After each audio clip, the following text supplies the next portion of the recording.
निर्ममुरारिसुरार्चितलिङ्गं निर्मलभासितशोभितलिङ्गम् जन्मजदुःखविनाशकलिङ्गं तत्प्रणमामि सदा शिवलिङ्गम्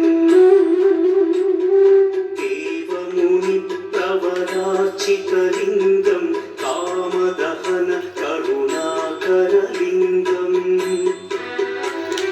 रावणदर्पविनाशकलिङ्गं तत्प्रणमामि सदा शिवलिङ्गम्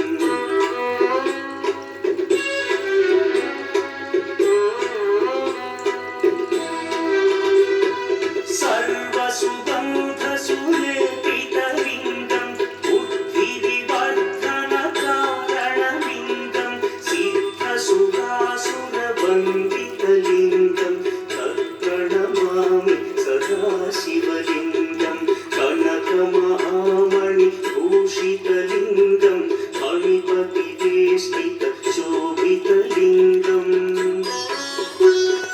तक्षसुयज्ञविनाशनलिङ्गं तत्प्रणमामि सदा शिवलिङ्गम्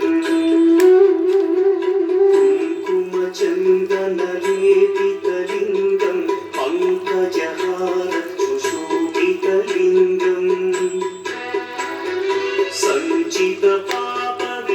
सञ्चितपापविनाशनलिङ्गं तत्प्रणमामि सदा शिवलिङ्गम्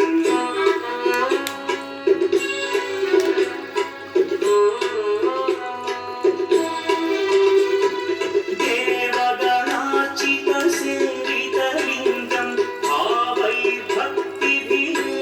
च लिङ्गं दिनकरकोटिप्रभाकरलिङ्गं तत्प्रणमामि सदा शिवलिङ्गम् अष्टदलोपरिवेष्टितलिङ्गं सर्वसमुद्भवकारणलिङ्गम्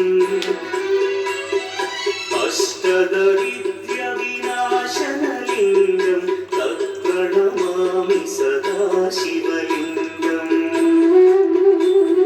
सुरगुरुसुरवरपूजितलिङ्गं सुरवनपुष्पसदार्चितलिङ्गम् परमपदं परमात्मकलिङ्गं तत्प्रणमामि सदा शिवलिङ्गम् लिङ्गाष्टकमिदं पुण्यं यः पठेत् शिवसन्निधौ शिवलोकमवाप्नोति शिवेन सह